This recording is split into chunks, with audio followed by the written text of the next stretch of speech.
Hey guys, this is Cody Tuchek and Alex Reed with A Case for Pace, going over in review of all 30 NBA teams.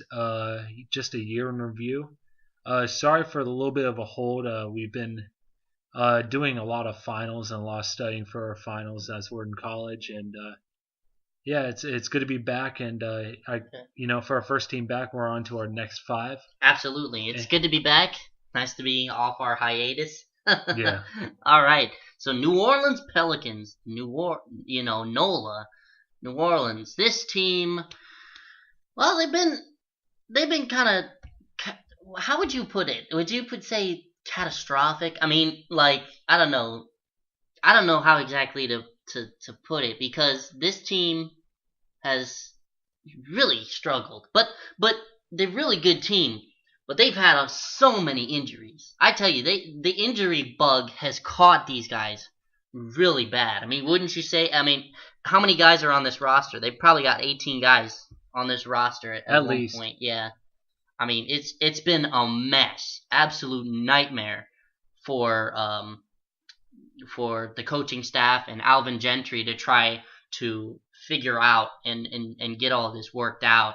I mean, how do you go about a team that just is really injured? Do you try to stick it out and I think that's keep the best. going? I honestly think that is the best thing you can do.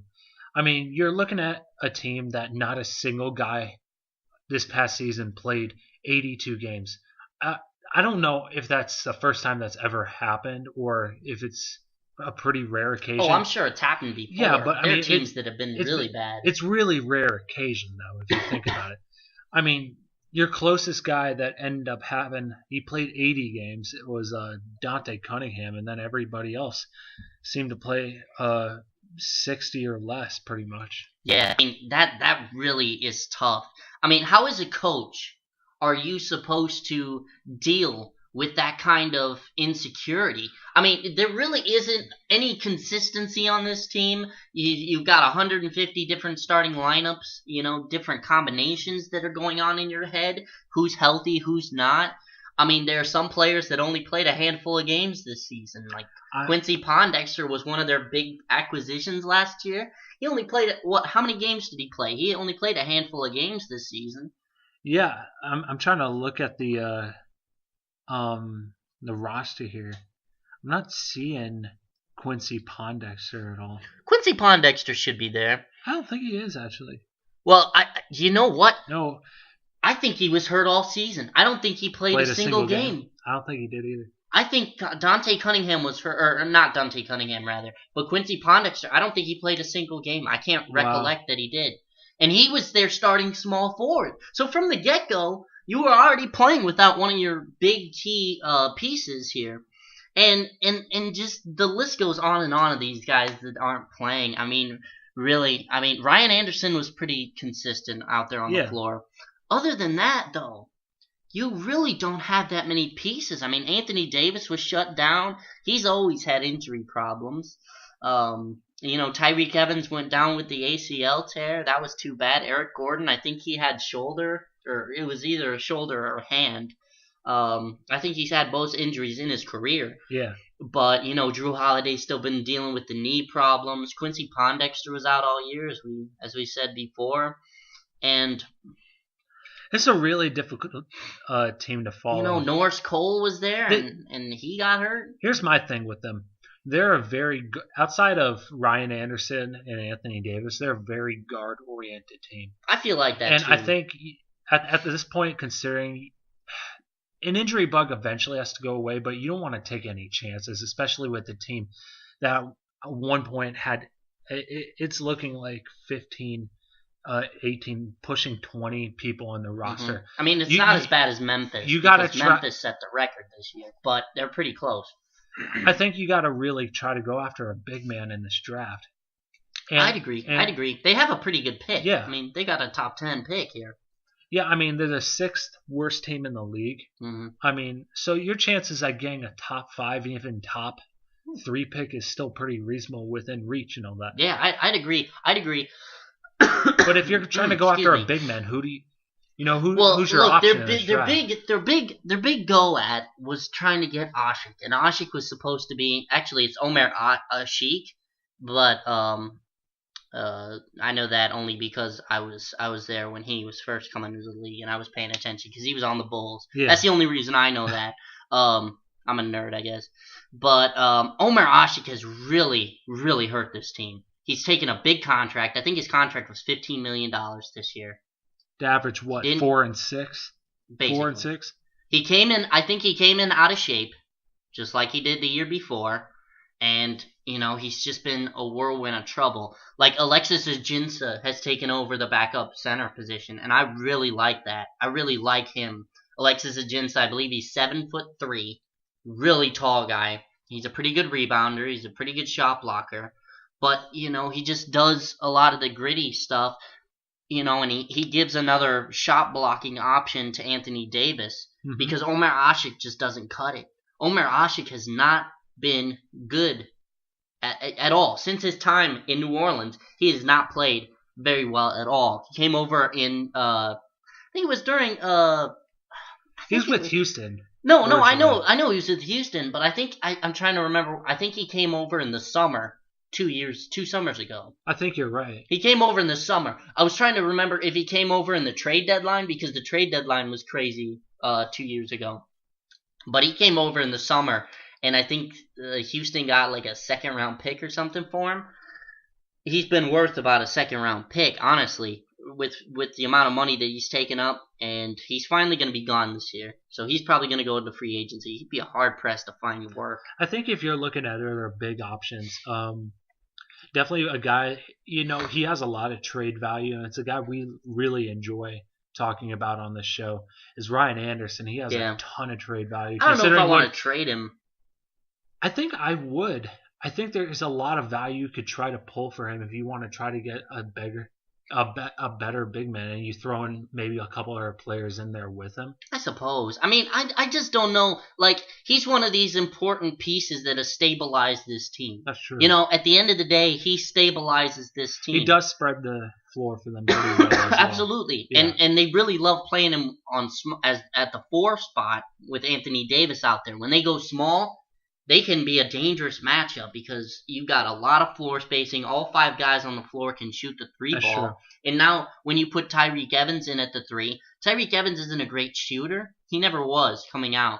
But what Tyreek Evans does really well is playmaking out of that 3 position. Out of the small forward position, he plays a little he almost reminds me a little bit of Evan Turner. What you see out of Evan Turner. And I just came up with that, actually. I just when you just start talking about he's stuff. just in a weird position as like a combo guard. Yeah, well, he's not a combo guard. He plays like it though. Yeah, he's a 2 guard with good handles, but he's tall enough to be a 3, so they put him at the 3. Yeah. So he doesn't play the 3 for small ball purposes, like you would think. Oh yeah, he's 6'6", he can play the 3 at a small ball position. He actually plays the 3. Because he's a 3. Like, it's weird, and they've been playing him like that ever since. But he really does open up the floor. The one piece that I'm worried about, you have a lot of guards on this list. None of them are very good. No. Or none of them are healthy. There's not a good point guard on this list that you could look at and you can look at Jrue Holiday. Jrue Holiday's had a whirlwind of injuries. I know he's been injured quite a bit. Those knees are really in bad shape. They really are in bad shape. When he is healthy, you remember a few years back with Philadelphia, he was on, I believe, the All-Star team. Yeah, he was an All-Star. He was really good. He was averaging, 18 and 8? Yeah, he was the point guard that was guarding Derrick Rose back in that Philly series. Yeah. 2013. Well, no, I thought it was 2012. It may have been 2012. I thought it was 2012. Yeah, but it doesn't matter the year. But he was there for 2012 and 2013, and he was traded the summer. He was traded for that Nerlens Noel pick, if you remember. Nerlens Noel was that trade, but I think Philly gave up another pick for that too. But Jrue Holiday, really good point guard, 6'4". He's pretty good wingspan, and he's a really good passer too. That was the one thing I always loved about Jrue Holiday. He was always second or third in the league in assists. Mm-hmm. Now that's kind of been usurped to John Wall, but he's been very good. And if it hadn't been for those knee injuries, which he actually had in Philly too, he had knee injuries in Philly. That was the biggest problem. But other than Drew Holiday, who are these other guards? Tim Frazier, he's untested. You have Ish Smith. He's right a little now. small. No, Ish Smith's on Philly. That is right. He was traded. He was traded in December, I think. And he showed up big time for them. Absolutely. That was kind of a questionable trade at that time because of all the injury problems that they had. That was kind of a questionable trade. But you have Norris Cole. He's not all that great when he's in there and he's hurt. And Tony Douglas. This guy, for most of you people that don't know, Tony Douglas I think he played for the Heat for a little while. Yes, he did. He's bounced around the league a lot. He's a journeyman. The last time he was on a stable place was probably 2012 or 2013. I think that was the last time he was on a stable team. And Tony Douglas is just one of those guys, kind of a bigger, scrappy guard, but he wasn't consistent enough with his shooting, and he just didn't do very much. So let's see. I am actually curious. He played with New York, Houston, Golden State, and New Orleans the last couple years. But, man, he was actually a pretty big deal in New York. It was funny because his best year was probably 2010 and 2011, where he had 10 and 3. I think that was during Jeremy Lin's time there, wasn't it? Yeah. Okay. Well, I just don't remember how long ago that was. But excuse me, I'm still getting over being a little snivelly. But they have a lot of guards, but they're not a lot of great guards. And there are a lot of injured guards.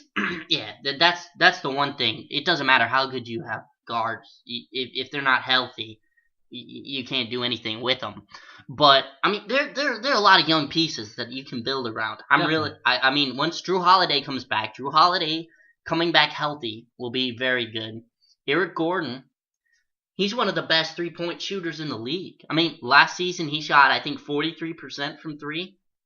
It's fantastic. Before he went down, how many games did he play? He played something like 45. Yeah, was that last season or this season? That was last season. Okay. Or, my bad, this season. Yeah. What was last season's? How many games did it show? How many? No, it doesn't. But I think that's not important. He didn't play that much. He played most of the season actually. Did he? Yeah, because his stats actually counted towards the league. You have to play a certain number of games, otherwise your stats don't count towards the league. That's true. But yeah, I'd keep Tyreek Evans. I'd keep Drew Holiday, Tyreek Evans. Eric Gordon's pretty good. They've got good spacing on this team. That's the one thing about this team. They've got a great spacing. I would keep Anthony Davis, obviously. I mean, this kid's absolutely phenomenal. I mean, he really is. He's so good. This is something that might be a little bit up for debate. Do you think if he actually was surrounded with a good team, it could be either in New Orleans or on another team, do you think he's up for MVP contention? Maybe. I don't know. His numbers were a little inflated because he's on a bad team, but that's still ridiculous. In order, what do you average? 24, 10, and 2 blocks and a steal per game. Almost 1.5 steals and 2 assists per game too. For a hybrid center, basically. But his numbers were actually better last year. But still, in 14 and 15, his numbers were better. Like, his numbers have actually gone down. But he's still playing about 35.5 minutes per game. Yeah. And he's shooting 76% from the free throw line and 32% from 3. In his first year shooting threes. That's actually really good. I mean, that's very good, actually. Shooting 32%. You went up from shooting 8% to 32%. That's one of the best increases in the league. Besides maybe DeMarcus Cousins. 3-point shooting. I think in this offseason, I think you need to try to draft a big man, and maybe try to go after in free agency a better guard. Or not necessarily a better guard, but a healthy guard. Yeah, I mean, I just go for another point guard. Some of these assets, some of these guys are half decent assets, but you could get rid of them. I mean, I'd get rid of, Kendrick Perkins is you gone. know you're desperate health wise as a team when you have Jimmer Fredette and Nate Robinson on your team at one point. Yeah, well, Nate Robinson started the year there, if you remember, and then he got cut from the team about a week in. 2 games all season. Yeah, God, that's awful. They didn't have that bad of injury problems at the beginning. Like, I know that Quincy Pondexter was hurt then, but they had enough small forward depth, and he was just coming off the bench anyway at that point. At that point, once Tyreek Evans took over that three position, he was just coming off the bench. But gosh, looking down, Ashik is gone. I'd keep Alexis Ajinça. I'd keep Ryan Anderson. I mean, he could go somewhere. But then who do you have? Who has trade value then? Who has real trade value? Part of it, you have to just build through the draft a little bit. You have to take some of these picks and put them into good use. But I wouldn't keep Luke Babbitt, Norris Cole. Debatable whether you keep him. Dante Cunningham. He's been pretty good actually. He plays really well in the small ball format. He's got to work on his jump shooting a little bit because that was just horrendous. Some of the worst jump shooting I've seen in a while. But Anthony Davis, you keep. Bryce DeJean Jones, he's been kind of an interesting guy. He's been playing in the D-League a lot. Tony Douglas, you'd probably get rid of him. James Ennis is pretty good. I mean, he's another one of those guys who could work in the D-League. Tyreek Evans, obviously, you keep him. Now, Tim Frazier, he's interesting. He led the team in assists this season, 7.5.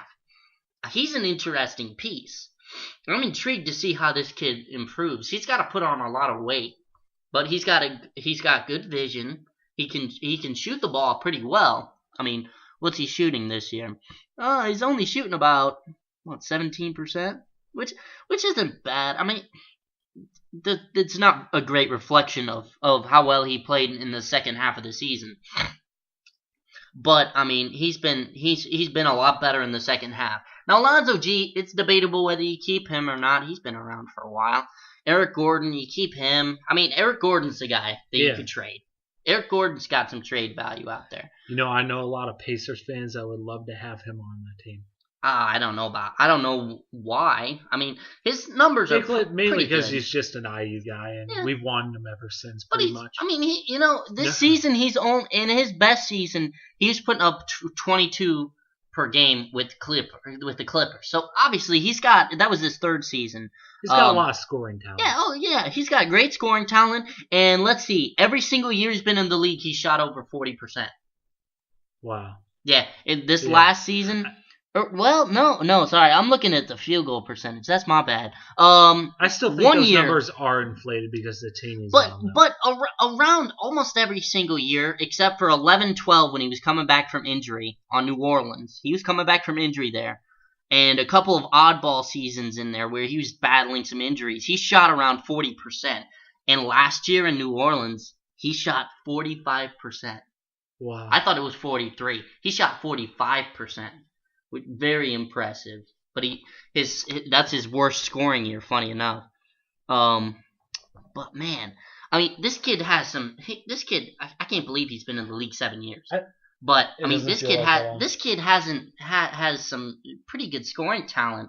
But there aren't really any young pieces that you could trade at this point to trade up in the draft or something like that, get another draft pick. I mean, part of what this team really needs, they just need some continuity, and they need to just get healthy, really. I mean, and then you have to see what you have before you know what you have. Like, this team doesn't know what they have, and it's tough for Alvin Gentry to do anything. I think they have a lot personally, but it's just a lot of the same thing.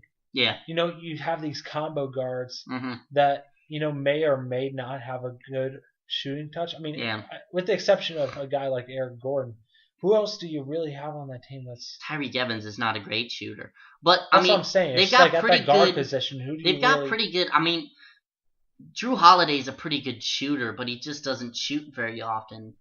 But, with 1 through 5, Ryan Anderson can shoot. Anthony Davis has added a 3-point shot. So this team has the potential to be one of these pace and space style offenses. Yeah. They've got the defensive talent to really get blocks and get out into transition, and they've got a point guard who can make plays. Especially with a guy like Anthony Davis. Absolutely. And I think for this team moving forward, outside of just like getting healthy and getting a more a point guard that has better continuity with the team. Yeah. I think Anthony Davis more than anything just needs, when everybody finally comes together, when all these pieces do come together. Yeah, when they finally get healthy. He needs to lead this team. Absolutely. Yeah. Oh, I think he does now. Honestly, he does, yeah. Honestly, I think that Anthony Davis has been fantastic, but Alvin Gentry has held this thing down. I can't believe this team has 30 wins, honestly. Really? I can't believe that they've had 30 wins with all of the injury problems and everything that they've had to deal with. Alvin Gentry really has done a great job getting this team to 30 wins in the first place. Now you compare this team, to a team like Portland. A little bit. This is like the same as losing your entire starting lineup, though. Well, but they were able to fix it.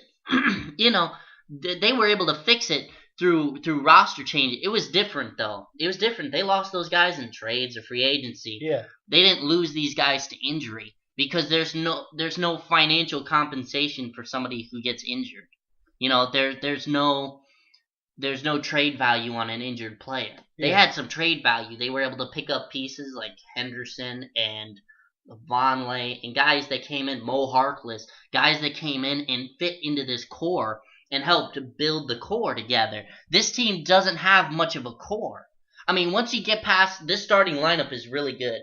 You need a better center. You need a much better center. But Alexis Ajinça is fantastic off the bench. But you need a better center to come in and hold the fort down. Omer Asik is not going to do it, and Kendrick Perkins is not going to do it.